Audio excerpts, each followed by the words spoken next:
अंधेरे में घेरने वाली ये पूरी व्यवस्था एक बार देश की सबसे बड़ी पंचायत हमारी संसद में उजागर हो और पूरी दुनिया उसको जाने। मगर लंबे समय तक इसको मौका नहीं दिया गया और मुझे इस बात का भी बहुत खुशी है कि देश और हम सब के लिए बहुत महत्वपूर्ण एक घटनाक्रम जो 1970 से लेकर 2026 तक चला, उस घटनाक्रम के बारे में आज संसद में चर्चा हो रही है। मान्यवर ये थियोरी का जो प्रचार कर रहे थे वो एक गलत प्रकार का नैरेटिव, एक गलत प्रकार का स्वप्न भोले भाले आदिवासियों के सामने रखा था कि हम आपके अधिकार के लिए लड़ रहे हैं, हम आपको न्याय दिलाने के लिए लड़ रहे हैं, हम आप विकास से महरूम रह गए हो इसलिए लड़ रहे हैं। मान्यवर आज बस्तर से नक्सलवाद लगभग समाप्त हो चुका है। बस्तर के अंदर हर गांव में एक स्कूल बनाने की मुहिम चली। बस्तर के अंदर हर गांव में राशन की दुकान खोलने की मुहिम चली। हर तहसील पंचायत में पीएचसी सीएचसी बने, इनके आधार कार्ड बने, राशन कार्ड बने, 5 किलो अनाज मिल रहा है, गैस के चूल्हे वितरित होते जा रहे हैं। मैं इतना ही पूछना चाहता हूं, नक्सलवाद की जो लोग यहां पर वकीलात कर रहे थे उनको, कि ये 70 से अब तक क्यों नहीं मिला। पूरे देश को तो 2014 में नरेंद्र मोदी जी की सरकार आने के बाद देश के हर गरीब को घर मिला, गैस मिला, शुद्ध पीने का पानी मिला, 5 लाख तक का बीमा मिला, प्रति व्यक्ति प्रति माह 5 किलो अनाज मुफ्त मिला। ये बस्तर वाले क्यों छूट गए थे? मैं इसलिए कहना चाहता हूं मान्यवर कि सत्य को झुठलाया जा रहा है। ये बस्तर वाले इसलिए छूट गए थे कि वहां लाल आतंक का परछाया था, इसलिए वहां विकास नहीं पहुंचा था। लाल आतंक का परछाया विकास नहीं है इसलिए नहीं गया था। लाल आतंक का परछाई वहां पड़ा था इसलिए विकास नहीं पहुंचा था। आज परछाई हट गई है और बस्तर विकसित हो रहा है। मान्यवर, बस्तर में विकास पहुंचा। ये जो वकील बन रहे हैं एक हथियारी मूवमेंट के, कहते हैं हम अन्याय के खिलाफ लड़ेंगे। संविधान को मानोगे या नहीं मानोगे?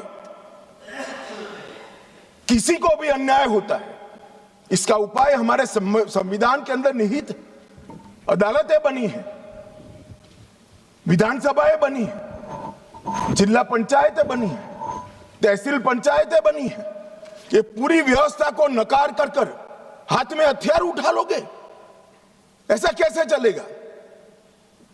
और जस्टिफाई जो करे उनको मैं कहना चाहता हूं, वो समय चला गया। ये नरेंद्र मोदी की सरकार है, जो हथियार उठाएगा उसको हिसाब चुकाना। इस तरह से नहीं चलेगा। सरकार संवेदनशील है, सभी समस्याओं को सुनना चाहती है, निराकरण भी चाहती है। यही संसद ने ढेर सारी योजनाएं बनाई है, मगर इसका इंप्लीमेंटेशन भी आप नहीं करने दोगे, क्योंकि आपकी आइडियोलॉजी और आपका अवैध शासन वहां पर चलता रहे। मैं आज पूछना चाहता हूं, अभी कांग्रेस के लोग बहुत जोर जोर से आदिवासी का विकास नहीं हुआ, विकास नहीं हुआ, विकास नहीं हुआ कहते थे, और राजकुमार रोज जैसे आदिवासी युवा सांसद भी वोट की लालच में कांग्रेस का समर्थन कर रहे थे, कांग्रेस की थियोरी का समर्थन कर रहे। मैं उनको पूछना चाहता हूं, भाई 75 साल में 60 साल तो शासन आपने किया, आदिवासी अभी तक विकास के बगैर क्यों बच गया?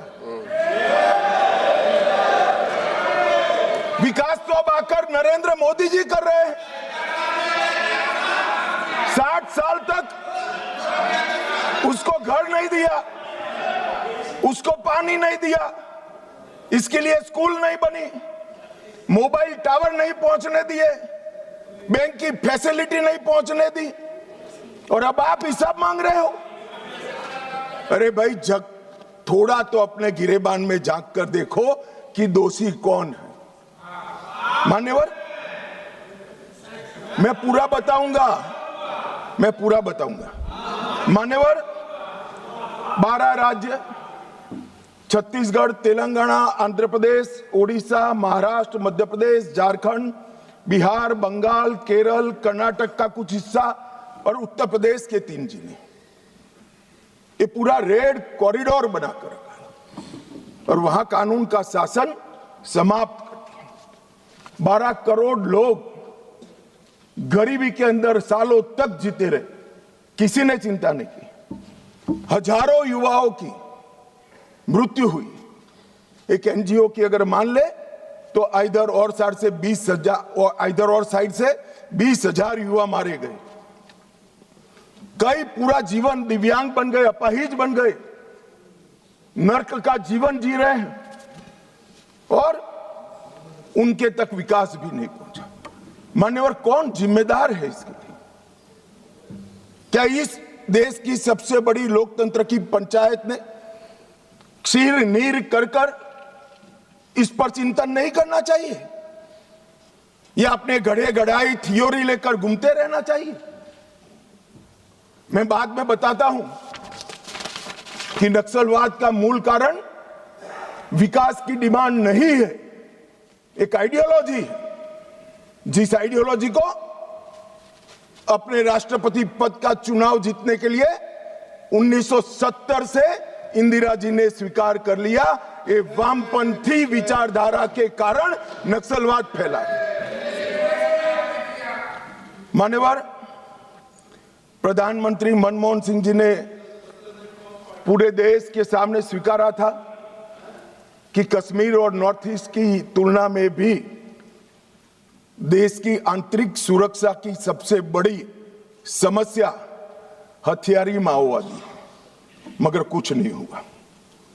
मान्यवर, 2014 में परिवर्तन हुआ और मोदी जी के शासन के अंदर कई सारी वर्षों पुरानी समस्या का निराकरण हुआ।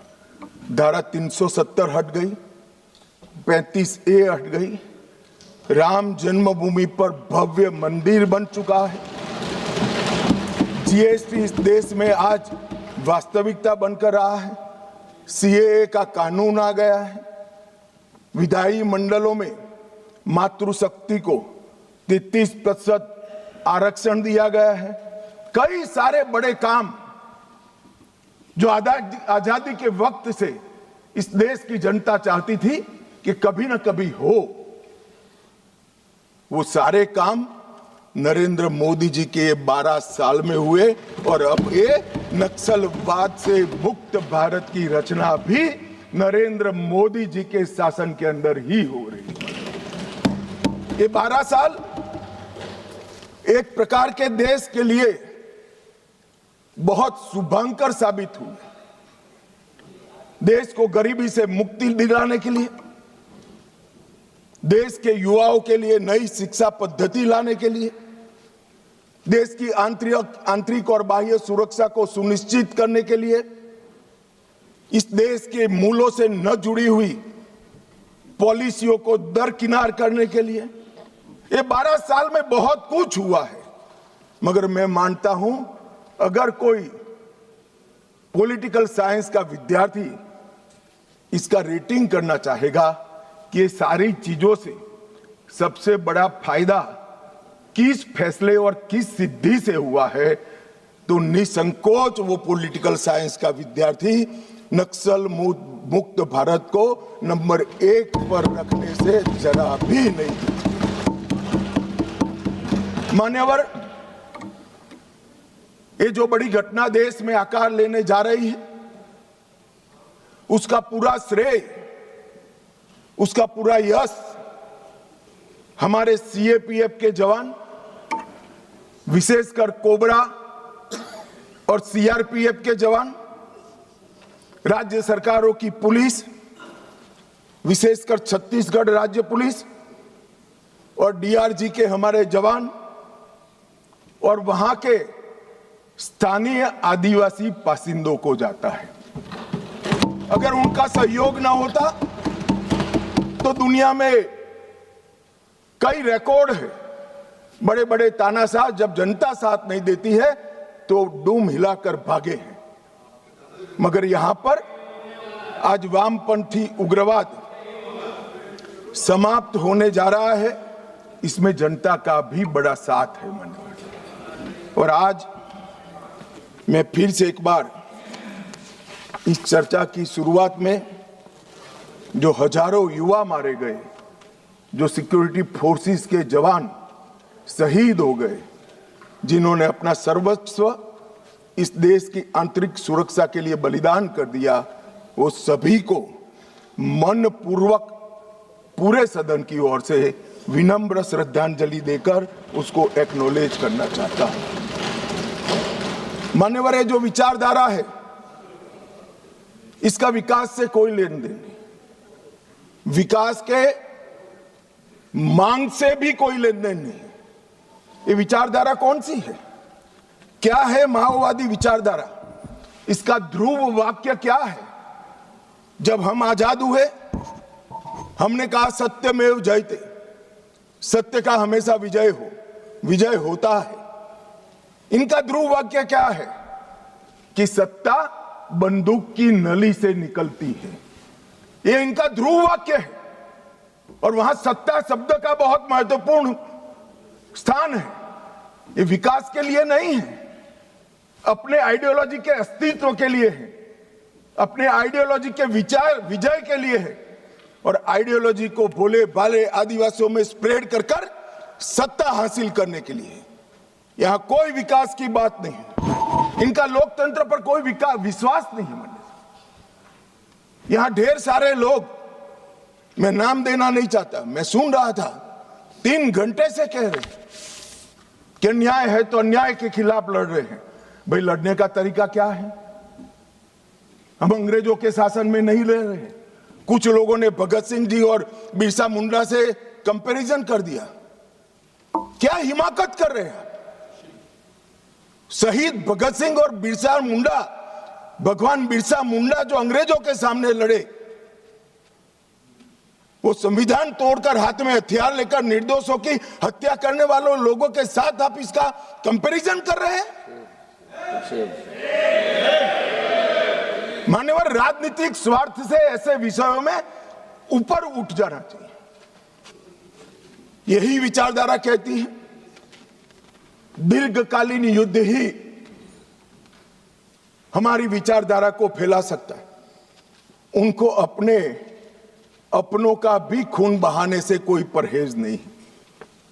और उनके आदर्श देखिए साहब, 10,000 साल के हमारे उपलब्ध इतिहास में कितने आइडियल आदर्श पुरुष, स्त्री, युवा हुए, एक बहुत बड़ा लिस्ट बन सकता है।